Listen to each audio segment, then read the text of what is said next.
ദൈവനാമത്തിന് മഹത്വം ഉണ്ടായിരിക്കട്ടെ. പരിത്രാണ പ്രഭാഷണത്തിലേക്ക് സ്വാഗതം. പ്രാർത്ഥിക്കാം. ദൈവമായ കർത്താവെ, ദൈവത്തിൻ്റെ വചനം പഠിക്കുന്നതിനും ധ്യാനിക്കുന്നതിനും ജീവിതത്തെ പ്രാവർത്തികമാക്കുന്നതിനും ഞങ്ങളെ സഹായിക്കണമേ. യേശുവിൻ്റെ നാമത്തിൽ തന്നെ ആമേൻ. പരിത്രാണ പ്രഭാഷണത്തിൽ ഇന്ന് സെപ്റ്റംബർ മാസം 28 ഞായറാഴ്ചയിലെ പഠന വിഷയമായ ക്രിസ്തീയ കാര്യ വിചാരകത്വം, വിശ്വസ്തതയും സുതാര്യതയും എന്നുള്ള വിഷയമാണ് നമ്മൾ ചിന്തിക്കുന്നത്.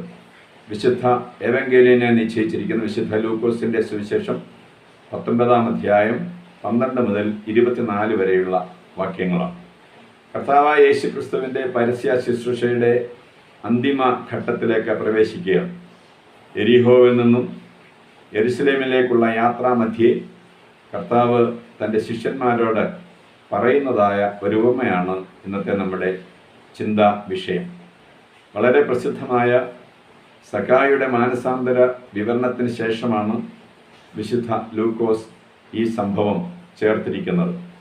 യേശുക്രിസ്തു പഠിപ്പിക്കുന്നതിന് പ്രധാനമായും ഉപയോഗിച്ചിരുന്ന ഒരു മാർഗമാണ് ഉപമകൾ.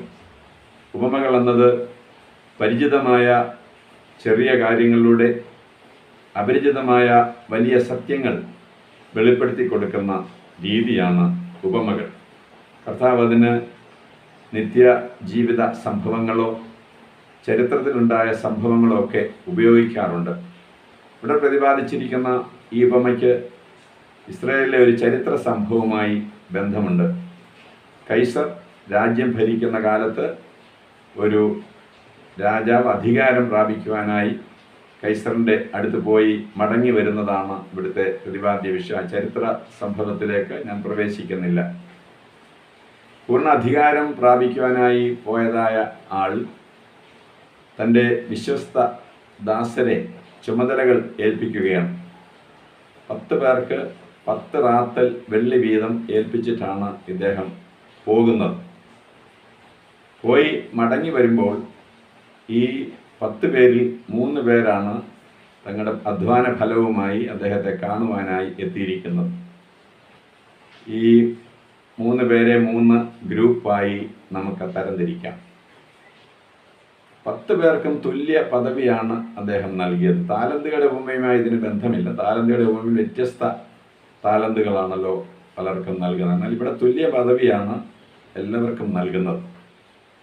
ആദ്യത്തെ ആൾ മുൻപോട്ട് വന്നിട്ട് 10 കൂടെ നേടിയതായിട്ടുള്ള നല്ല ഫലമാണ് അദ്ദേഹത്തോട് പറയുന്നത്.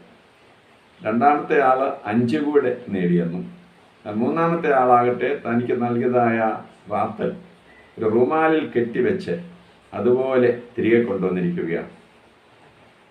ഈ സംഭവത്തെയാണ് കർത്താവ് ഇവിടെ വിവരിക്കുന്നത്. ഒന്നാമത്തെ ആളിനോട് വെൽ ഡൺ, വിശ്വസ്തനായ ദാസൻ എന്നാണ് കർത്താവ് അവിടെ വിളിക്കുന്നത്. രണ്ടാമത്തെ ആളിനെ വിശ്വസ്തനെന്നൊന്നും പറയുന്നില്ല. മൂന്നാമത്തെ ആളാണ് റുമാലിൽ കെട്ടി വെച്ചിരുന്നത്. അദ്ദേഹമാണ് ശിക്ഷയ്ക്ക് അർഹനായിത്തീരുന്നത്.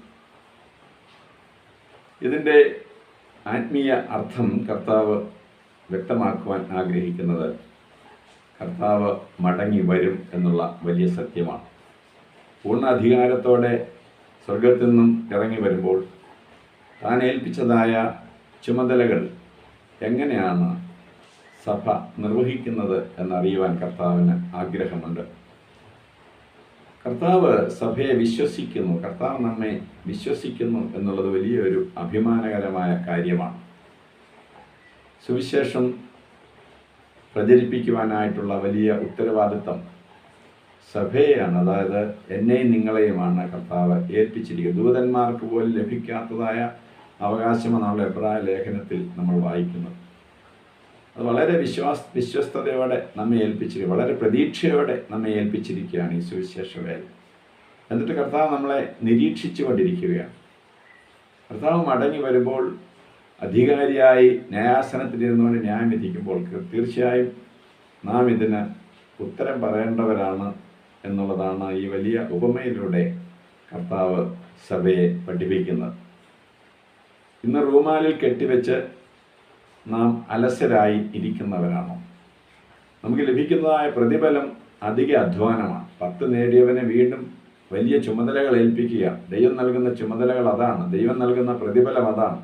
കർത്താവിന് വേണ്ടി കൂടുതൽ അധ്വാനിക്കുവാനുള്ള പ്രയത്നിക്കുവാനുള്ള അവസരങ്ങൾ നമുക്ക് ലഭിക്കുക. ഈ ആധുനിക സഭ നമ്മുടെ പ്രവർത്തനത്തിലേക്ക് ഒന്ന് തിരിഞ്ഞ് നോക്കേണ്ടതാണ്. സുവിശേഷ വേല ഏറ്റെടുക്കാൻ ആളില്ലാത്തൊരു അപകടകരമായ അവസ്ഥയിലേക്ക് സഭ എത്തിയിട്ടില്ലേ? ബൈബിൾ പാഠശാലകളിൽ വിദ്യാർത്ഥികൾ നന്നേ കുറയുന്നതായാണ് സഭയുടെ റിപ്പോർട്ട്. മിഷൻ ഫീൽഡുകളിൽ തുടർന്ന് അധ്വാനിക്കുവാൻ പ്രവർത്തിക്കുവാൻ ആളില്ലാത്തതുകൊണ്ട് പലതും അടച്ചുപൂട്ടലിൻ്റെ വക്കിലാണ് എന്ന് മനസ്സിലാക്കുക. എത്ര ഭീകരമായ അവസ്ഥയാണ്. സുവിശേഷത്തിന് വേണ്ടി ഇറങ്ങിത്തിരിച്ച ഒരു തലമുറയുടെ അനന്തരഗാമികളായ നമ്മൾ ഇന്ന് നമ്മുടെ ആ ചുമതല റൂമാലിൽ കെട്ടിവെച്ച് മന്ദീഭവിച്ച അവസ്ഥയിൽ ഇരിക്കുന്ന സ്ഥിതിയിലേക്ക് എത്തിയിട്ടില്ലേ? നമ്മുടെ സുവിശേഷ വേല ഇന്ന് പള്ളികൾക്കുള്ളിലെ 4 ചുമരുകൾക്കുള്ളിലേക്ക് ഒതുങ്ങിയിരിക്കുകയാണ്. നമുക്കിന്ന് സുവിശേഷം വ്യാപിപ്പിക്കണമെന്നോ താല്പര്യമില്ലാതെ നമ്മുടേതായ ചില കാര്യങ്ങൾ മാത്രം മുഴുകിയിരിക്കുകയാണ്. നമുക്കിന്ന് കുപ്പായത്തിൻ്റെ നിറവും മെഴുകുതിരിയുടെ വലിപ്പവും അല്ലെങ്കിൽ പണ്ടൊക്കെ നമ്മുടെ പിതാക്കന്മാർ ഉപേക്ഷിച്ചതായ പഴയ മറ്റു ചില ഭാഷകളുടെ തിരിച്ചു കൊണ്ടുവരുമൊക്കെയാണ് നമ്മുടെ സുവിശേഷ വേലയായി നാം കരുതുന്നത്. എന്നിട്ട് അതിനെക്കുറിച്ചുള്ള വാഗ്വാദങ്ങളും ഒക്കെ നടന്നുകൊണ്ടിരിക്കുകയാണ്. സുവിശേഷ വേലയിൽ നിന്ന് നാം അന്യപ്പെട്ടു പോയിരിക്കുന്നു. ഒരു കാലത്ത് വളരെ സജീവമായി തെരുവ് പ്രസംഗങ്ങളൊക്കെ കുറഞ്ഞപക്ഷം ഓണവാര വേലയായിട്ടെങ്കിലും നടത്തിയിരുന്നത് ഇപ്പോൾ എന്നേ നിന്നുപോയി. നമുക്കതിലൊന്നും താല്പര്യമില്ലാത്ത ഒരവസ്ഥയിലേക്ക് എത്തിയിരിക്കുകയാണ്. കർത്താവ് മടങ്ങി വരുമ്പോൾ നല്ല ദാസനെ എന്നുള്ള വിളി കേൾക്കണമെങ്കിൽ ദൈവം നമ്മെ ഏൽപ്പിച്ചിരിക്കുന്ന ഈ സുവിശേഷ താലന്ത്, ഈ സുവിശേഷം മറ്റുള്ളവരെ അറിയിക്കേണ്ടതാണ്. വെറും കൈയായി ഞാൻ ചെല്ലുമോ എന്ന വിശ്വപ്രസിദ്ധമായ പാട്ടെഴുതിയ ആ എഴുത്തുകാരനെക്കുറിച്ച് വായിച്ചിട്ടുണ്ട്. സുവിശേഷ വേലയുടെ ഭാഗമായി കർത്താവായ യേശുക്രിസ്തുവിനെ രക്ഷകനായി സ്വീകരിച്ച അദ്ദേഹം ശുഷ്കാന്തിയോടെ കർത്താവിനെ പ്രവർത്തിച്ചുകൊണ്ടൊക്കെ ഇരിക്കുമ്പോഴാണ് അദ്ദേഹത്തിന് മാരകമായ രോഗബാധിതനായി രോഗക്കിടക്കയിൽ കിടന്നുകൊണ്ട് എഴുതിയ പാട്ടാണ് എന്ന് ഞാൻ വായിച്ചിട്ടുള്ളത്.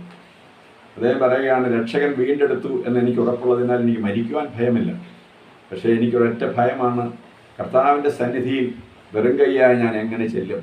ഒരാത്മാവ് പോലും ഇല്ലാതെ, ഒരു ദേഹിയെപ്പോലും നേടാതെ ഞാൻ എങ്ങനെയാണ് ആ കർത്താവിൻ്റെ സന്നിധിയിൽ ചെന്ന് നിൽക്കുവാൻ സാധിക്കുന്നത്? എന്നെ കേൾക്കുന്ന പ്രിയപ്പെട്ട വിശ്വാസികളെ, കർത്താവ് നമ്മിൽ നിന്നും വലിയ പ്രവർത്തനം ആഗ്രഹിക്കുന്നു. കർത്താവിൻ്റെ ശത്രുക്കളായി റുമാലിൽ കെട്ടിവെച്ച് ഉറങ്ങുന്നവരായിട്ടിരിക്കുന്നതിനല്ല, നല്ല ദാസനെ എന്നുള്ള വിളി കേൾക്കത്തക്കവണ്ണം ദൈവം നമ്മെ ഫലമേൽപ്പിച്ചിരിക്കുന്ന ഈ സുവിശേഷം മറ്റുള്ളവരിലേക്ക് വിതയ്ക്കുവാൻ, വ്യാപിപ്പിക്കുവാൻ നമ്മുടെ ജീവിതം കൊണ്ട്, നമ്മുടെ പ്രവർത്തനങ്ങൾ കൊണ്ടും, നമ്മുടെ സഭാ ജീവിതം കൊണ്ടൊക്കെ സാധ്യമായി തീരണം. അതാണ് കർത്താവ് ആഗ്രഹിക്കുന്നത്. നമ്മുടെ ദൈവം നമ്മെ ഏൽപ്പിച്ചിരിക്കുന്ന സ്റ്റുവാർഷിപ്പ്, ഈ കാര്യവിചാരകത്വം വിശ്വസ്തയോടെ സുതാര്യതയോടെ നിർവഹിച്ച് നല്ല ദാസനെ എന്നുള്ള വിളി കേൾക്കുവാനായി നമുക്ക് ഒരുങ്ങാം. കർത്താവ് തൻ്റെ പരിശുദ്ധാത്മാ മൂലം നമ്മെ സഹായിക്കട്ടെ.